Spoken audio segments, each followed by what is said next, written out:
Steve Jobs and Anne Mulcahy, a visionary who rewrote tech and a CEO who saved a company from disaster. And no, it wasn't Mulcahy who got the slick movie about her comeback, despite her achievements.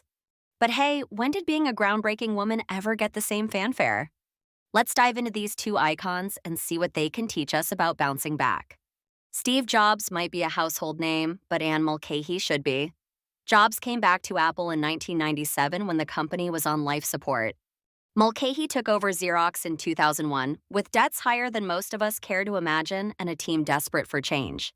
And no surprise, each of them turned their companies around in entirely different ways. Jobs co-founded Apple in 1976, shaking up the tech world with the Apple II. But with all his early success, things got bumpy, and Jobs was ousted in 1985. He went on to found Next, which you've maybe heard of if you're an Apple aficionado, and took over Pixar, proving that he knew how to turn things into gold, or at least into Toy Story. When he returned to Apple in 1997, he had learned the value of sleek, seamless storytelling and making sure you're the loudest voice in the room. By 97, Apple was in rough shape. Product lines looked like a maze, and it wasn't entirely clear where the company was headed. Jobs had one word in mind: simplify. He slashed products with the enthusiasm of someone on a Marie Kondo spree, keeping only what sparked joy, or rather, what sparked profit. People thought he was nuts. Jobs thought otherwise, because why listen to others when you already know you're right? That confidence, or let's say stubbornness, led Apple toward innovation and brand clarity. While Jobs was making waves, Anne Mulcahy was making moves of her own. She started at Xerox in 1976 as a field sales rep. You know, the sort of entry role where you work your way up and hope someone notices. Well, they did. By 2001, she'd risen through the ranks to become CEO.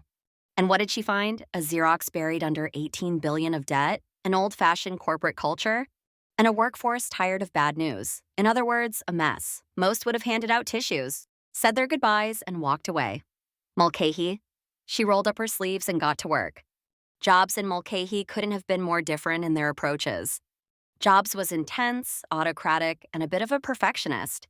He was famous for micromanaging every pixel, every curve, every detail. He had his critics, of course, and some called him difficult. But it's easier to be difficult when you're bringing in billions. Meanwhile, Mulcahy took the empathetic leader approach, aka talking with people. Radical, right? She didn't force ideas. Down her employees' throats. She asked them questions. Imagine. Her aim was to get people on board with a vision, not hand it down like a decree. Jobs didn't just simplify Apple's product line. He redefined what it meant to be user-focused. He cut 70% of Apple's products, making bold choices that few leaders would dare to. For him, it was about excellence, about creating a user experience that was almost an extension of himself. The why are there three mouse buttons on a PC type of thinking. For Mulcahy, though, it was about survival. She didn't have the luxury of a high-profile comeback. Instead, she had to get Xerox out of debt, making painful cuts while keeping the team morale up. Her approach was grounded in financial grit and careful reinvestment. But she didn't just cut and run, she bet big on R&D. And in a world where CEOs often think short-term, that's gutsy. Jobs' focus was on making every Apple product irresistible. Products were intuitive, they worked seamlessly, and they were, well, beautiful. Because of course, why shouldn't you care about aesthetics on your iPhone? His products didn't just fulfill a function, they gave you a sense of cool, or rather, that you were one of the cool kids for owning one. Mulcahy, though, took a more grounded approach. Her focus wasn't on sleek aesthetics, but on reliability and trust. After all, when you're buried in debt, beauty is in the eye of the shareholder.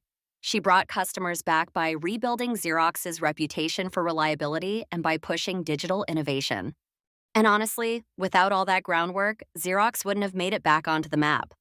Jobs turned Apple into the world's most valuable company, creating a legacy that's hard to beat.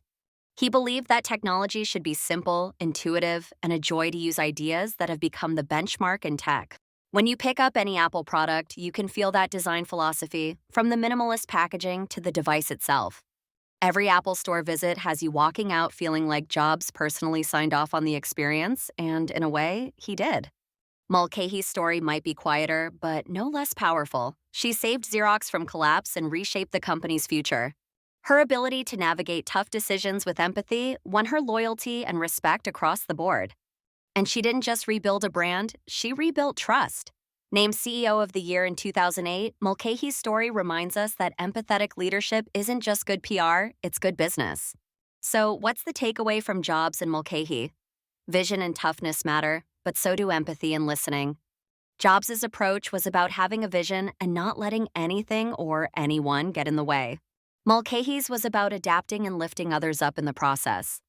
They were two wildly different people, but they both achieved what few leaders ever do. They transformed their companies when everyone thought it was impossible. Whether you're the Jobs type visionary who loves control or the Mulcahy type leader who loves people, the truth is, success comes in many forms. Who knows? You might be just a step away from your own breakthrough. Drop us a comment. Are you more of a bold risk taker or a people whisperer?